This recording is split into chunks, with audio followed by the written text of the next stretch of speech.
Part of this though is equality feminism. Okay. Quality feminism. Equality feminism. In other words, there's two types of feminism. One is what's called equality feminism, where the idea is equal rights for women. Right. And the other is difference feminism. Okay. Which is what? Which is different roles for men and women in society. Okay? Mm-hmm. So, for instance, the feminists in India say equal rights with men, we would never accept such a low standard. Okay, that's good. Okay? And similarly, in the Muslim countries, you have this separate role for women, you know. So, this system of equality feminism in Denmark basically turns women into men, because women can do everything a man can do, but they have to act just like a man. Okay? Very interesting. And this has physical impacts. It has, women tend to have waists that are not that slim, okay? And this is associated with higher cancer rates, turns out. Higher cancer rates, Yeah. Okay. Mm-hmm. So that's the effect of equality feminism. And then the other big influence in Danish society is Gaianism. Okay. What's Gaianism? Gaianism is Guidism. To guide somebody. No. Gaianism. G-I-A-N. Ism. Gaianism is the belief that the earth is a living system.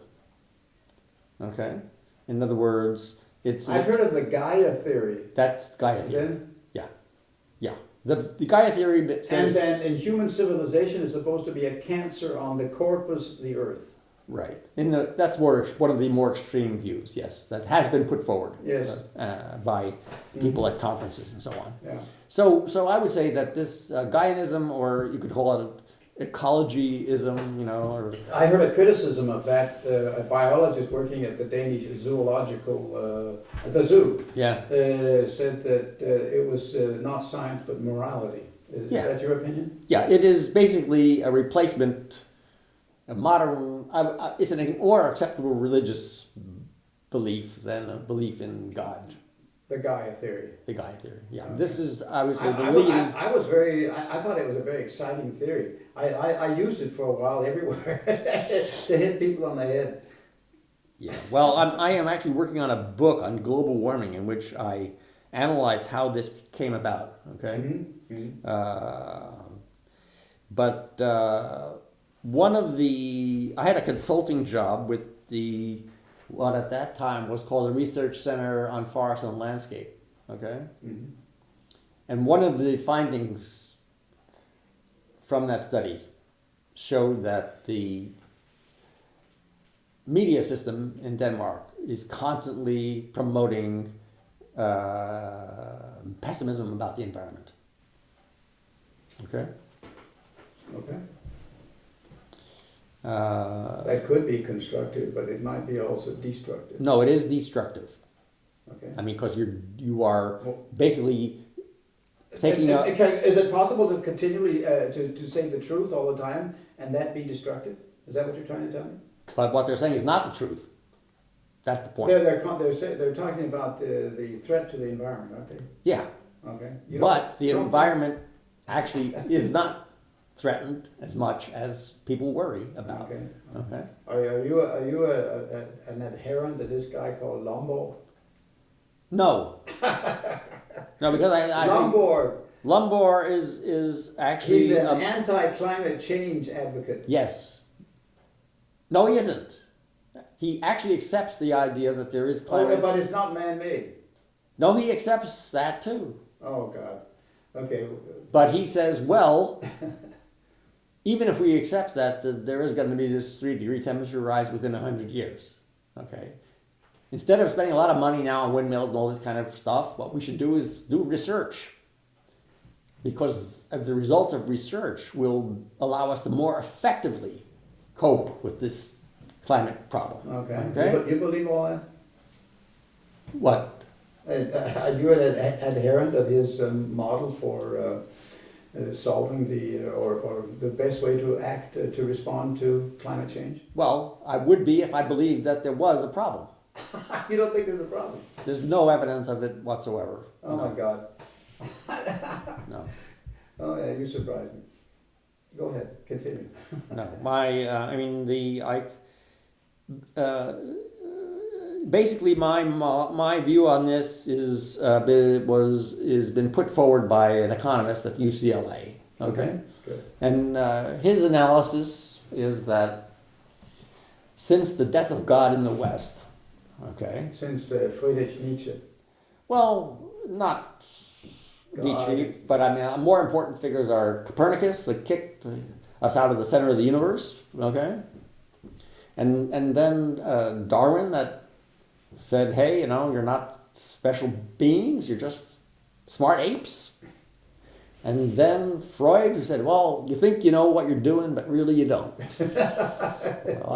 Your real reasons are due to your unconscious urges, right. Okay? So these three impacts have undermined the traditional religious beliefs of the West. I mean, if somebody goes down to the museum, they see a dinosaur from hundreds of millions of years ago, it's hard for them to believe the Earth was created in 7 days, 5,000 years ago after that, right? Okay. So this is what's called the death of God. But they still believe the shit in the States. Yeah. Half the people. Yeah. Yeah. So, but anyway, there is a theory, a recent theory of existentialism, okay, a modern version of existentialism that has been developed in the U.S., which basically says that people need to have some kind of myths to believe, to give them meaning in life. Not a lot of people. Says they're saying everybody. Okay. Yeah, because without a myth, okay, about your role in life and what's good and all this. Does that mean there is no truth that could replace this myth? Well, no, that's not what it means. We just have to believe in something. Maybe you can believe in some truth and not just in some myth. Right, but the point is, though, that you need to have this myth, whatever it is, even if it's a true one. Okay. Okay. You need something. You need something because otherwise you face your eventual annihilation without any psychological protection. And most people. Well, it gives you a drive. Yeah, that's the point. The wish, the drive to survive. The fear of death creates indirectly a drive because you have two things. You have, number one, your ability to look into the future, see that in 1,000 years you're not going to be there. Okay? My drive could, if I were a believer, I could have a drive that said, I want to meet St. Peter and I want to pass the test up there. Yeah. Well, that's one myth. That's the myth that has been dominant in. But that would not be a death drive. That would be That would be a death wish. No. We're not talking about a death wish or a death drive. Okay. What we're talking about is a cognitive conflict, and that cognitive conflict is between two things. Number one, your survival instinct. You want to survive, and number two, you cannot survive. Because you can see yourself in the future, okay? So this generates a motive, and that motive creates the myth. Okay, so the fear of death is sort of the fuel that drives the cultural system, the development of the cultural system. All right. So anyway, this guy, this economist at UCLA, he went back to India and he gave a talk about this climate problem.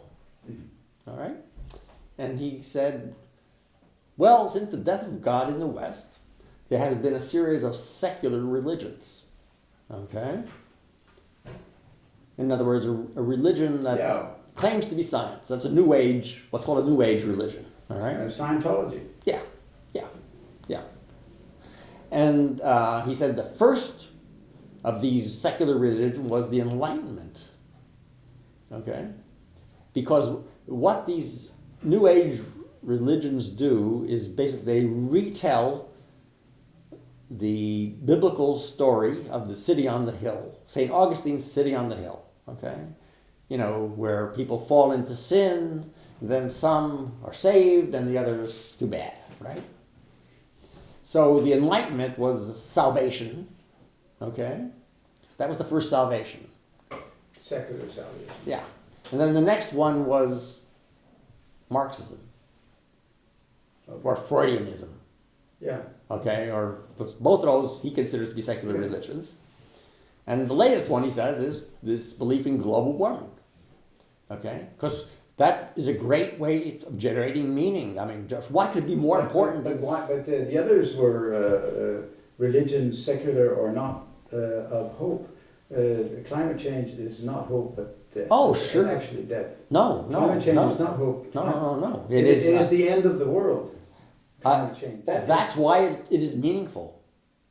What could be more important than saving the world?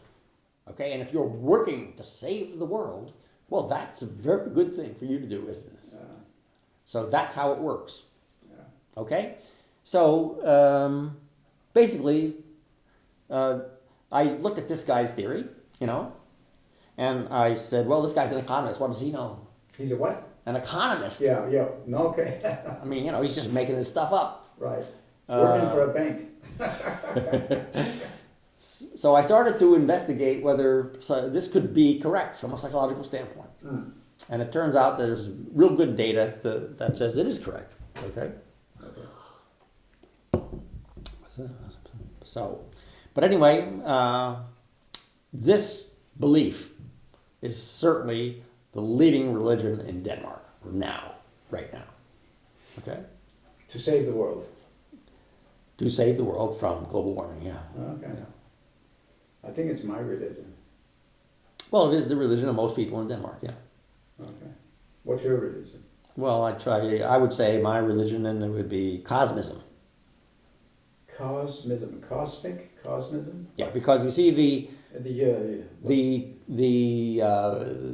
idea of global warming, okay, is placing the Earth in the center of the universe from a psychological standpoint. Okay. It's a bit far out, but okay. Well, I mean, you know, people talk about how we need another planet because we're using up all the resources, right? I think the problem is that not enough people believe that we should. I think there's an elite that wants to move to another planet, or if not another planet, then at least make this world to a kind of different planet, a science fiction fascist dictatorship in a new. I mean, let all the plants in the world die. Let all the animals in the world die and disappear from the face of the earth, and let biotechnology save the world or from disappearing by creating what I would call a science fiction fascist society, where all you need is a certain amount of vegetation, and you need only the bacteria. And the biotechnology today, the biologists, all of the biologists today, tell me that it's quite possible today to just have bacteria and a certain amount of vegetation, and we can have all the food and the proteins and everything we need. We don't need all of these animals and fish. Let them disappear from the face. We don't care. So everything is in technology. Everything is here to kill everybody you don't like. All the animals. Let the industry just move on out. We don't give a damn. And then these fascists will just take over the world. That's my what do you call it? Strike scenario. My shock. Nightmare vision. Nightmare vision. Yeah, something like that. Yeah. And I think the people who run Exxon and these three families, they would have nothing against this because they could just sit there in ivory towers and run the whole world, whatever is left. Well, this. I don't give a damn. But I mean, you see, so they have to do nothing at all to save the plants and the animals we have today. Yeah. Well, that's a political analysis. Okay. However, what? It's not a political problem. Okay. I want to hear why this is not why is climate change not a problem? This is your thesis. Well, it's not a problem because it's not happening. I mean, just look at the language. Climate change. Right. The climate is always changing. It has always changed. Yeah, it will always continue to change. It is implicit that people mean for the worse, that when I go out on the street, I'm choking on carbon dioxide. You cannot choke on carbon dioxide. You exhale carbon dioxide. Carbon dioxide is what plants need to grow. Yeah, but I know the whole idea that carbon... What do you call that stuff that comes out of the exhaust pipes of the automobiles? Well, many things come out of exhaust pipes. That stuff that comes out there, and also from these so-called mopeds that pass me by when I'm on a bicycle path. They pass me by, and I am very, very irritated. If I had a gun, I would shoot the guy in the back.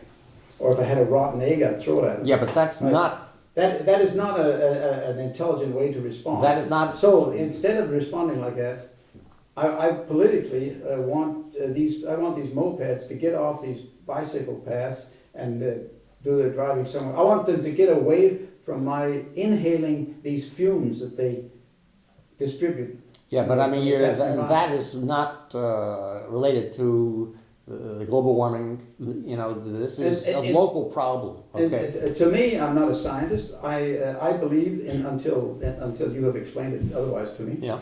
That this is part of the problem with climate change for the worse. The industries, all the pollution of the planet.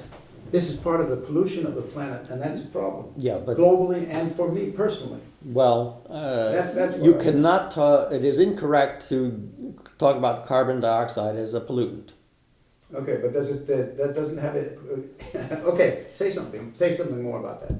Carbon dioxide is what plants need. Yeah, I know they need. I don't need it. I'm choked to death on it, and I'm. You don't choke to death on it. You exhale it.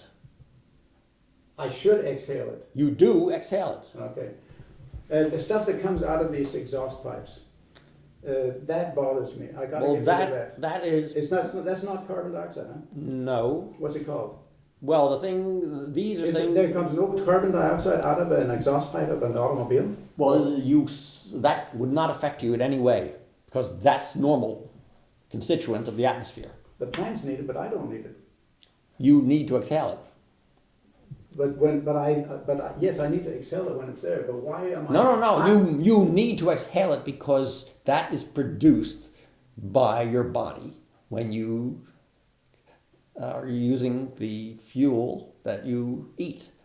Okay, you convert oxygen, into carbon dioxide. That's the way you live. All right. And plants live by... I inhale oxygen and exhale carbon dioxide. Right. Okay. And the plants inhale the carbon dioxide and exhale oxygen. But if I have no oxygen near me and there's only carbon dioxide, then I'm forced to inhale what I should be exhaling, and that is not good for my body. Yeah, but the happening. carbon dioxide is a trace gas. You will not have that situation you're talking about.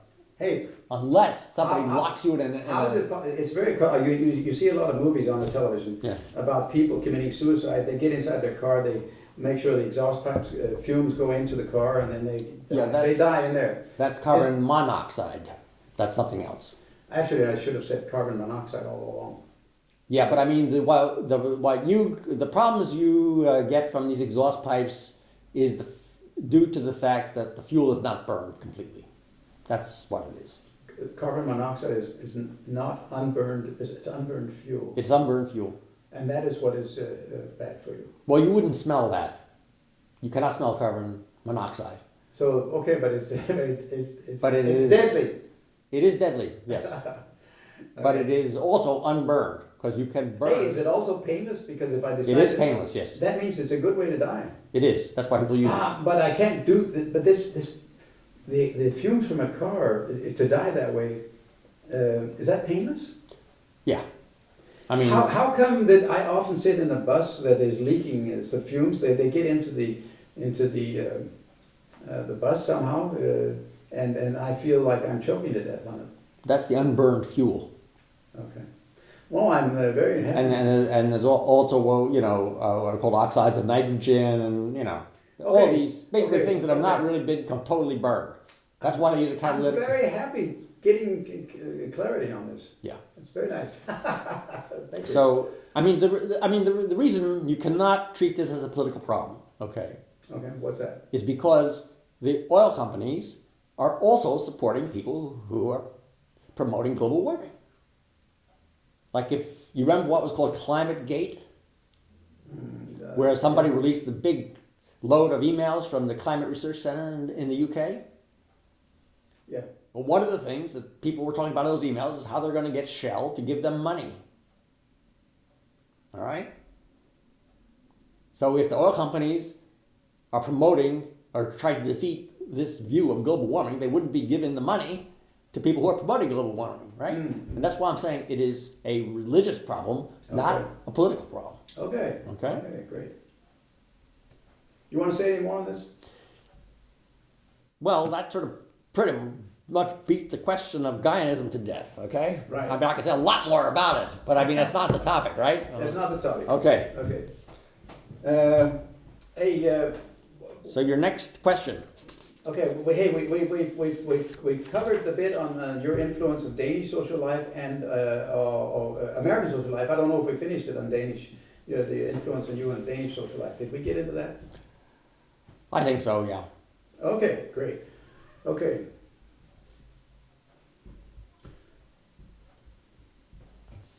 Yeah, okay. I think I'd like to ask you some 4 questions before we hit that with Preben Hertoft. Let me just suggest it, and then maybe we'll not do it. I want to hear what you. Sure. Could we go into a discussion now?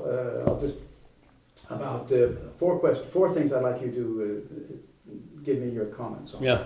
And the one thing is Julian Assange and Wikileaks. Yeah. With respect to social networking and developing democratic processes. Yeah. That's the one thing. The second thing is, have you ever heard of Bitcoin and the future of Bitcoin? Yeah. Okay. What is, if anything, significant about Bitcoin and the future of Bitcoins with respect to social networking and developing democratic processes? Number 2. Number 3, what do you think about the Pirate Party? And maybe even the networking and developing democratic processes. The 4th thing is an Icelandic court has convicted PayPal and MasterCards to pay daily fines until they accept monetary transactions to and from WikiLeaks. Have you heard of that? I haven't heard of that, no. Okay. A court, yeah. Anyway, they have a good spokesperson for WikiLeaks on Iceland. And there's a close... Julian Assange has been in Iceland many times. And he's got the majority of the government. Yeah, what's the first question? Should we take the 4? Can you give a comment on all 4 things? Yeah, give me the first one. Okay, David Stodolsky. I'd appreciate it very much, and maybe some of our viewers would also appreciate it if you could just comment on 4 topics here. The first one is what is, if anything, significant about Julian Assange and WikiLeaks with respect to social networking and developing democratic processes? Can you comment on that? Well, I don't think that there's really any direct relationship. I mean, the WikiLeaks is basically a part of the press, and its publications are crucial if people are going to have the knowledge they need to be politically active. And you wouldn't call that necessary influence or whenever necessary relating necessarily to democratic processes? If it's vital for democratic processes. Yeah, but I mean, it is not. normally the information distribution function, okay, is not normally considered to be an element of the democratic process. I mean, it is essential, okay, but it is normally considered to be outside of the political system, right? I mean, it is the fourth. It's a prerequisite for potential democratic Yeah, but process. there are many other prerequisites, education, and there are many prerequisites for. Education is knowledge. WikiLeaks, what they have done is related to knowledge. It has something to do with knowledge. Yeah. And the whole world has talked about WikiLeaks and the Arab uprisings, Spring, and all of these things that are going on. And even Julian Assange's, what do you call it? The reason that Ecuador supports Julian Assange as much as it does has not even come out to the public. In Danish or American, European media. The only reason I know it is because the President Carrera was in Julian Assange on Russia Today he still has this series, this show where he says that Ecuador is deeply indebted to WikiLeaks for releasing a lot of leaks that uncovered especially American espionage and corruption and all kind of illegal activities in Ecuador. Yeah. So they want a kind of good payback and try to help him out. This has not been meant, even on the back page of Information. There was a whole what do you call it? A leader in leading article. Editorial. Editorial. Yeah. Where they had all kinds of guessings and postulates on why Ecuador was supporting Assange, and essentially all of the reasons were they had something to do. They just now have an opportunity to become popular. Well, I mean, unfortunately, the press in Denmark is not very. And you should think Information was a bit in tune. You would think so. Even Information has gotten even more reactionary the last 10 years. That's my personal opinion. Yeah, well, I mean, even 10 years ago, they were really. Okay, well, if we go back to I mean, you got to go the hippie movement. Maybe 68. Maybe, but it was pretty good then. I mean, this is. But anyway, so that's you have no more comment to. Well, I mean, one of the major reasons why Assange is being given asylum is because the Ecuadorian government does not believe he can get a fair trial in the United States. And he won't. And he won't. No, I mean, the treatment of Bradley Manning shows what happens to people. Exactly. And this is basically torture. And not only that, but think of all of the notorieties, the public figures, senators, American senators that have openly declared that the guy should be shot. Right. Yeah, I mean, it is absolutely clear that he would not be. It would be impossible for him to get a fair trial. Right. Even if he had, if he had actually done anything. I mean, the point is he hasn't actually done anything. So. And what's your opinion of Sweden? Would they send him off to America? Sure. And why would they do that, in your opinion? Well, because they have, over the entire Cold War period, been doing things to endear themselves to the United States, and they would continue to do it now. I mean, it is a regimented society, and basically you do as you're told, and Julian is not doing as he's told. There's in the White House, I think it was the previous White House, there was this guy called Karl Rove. Yeah.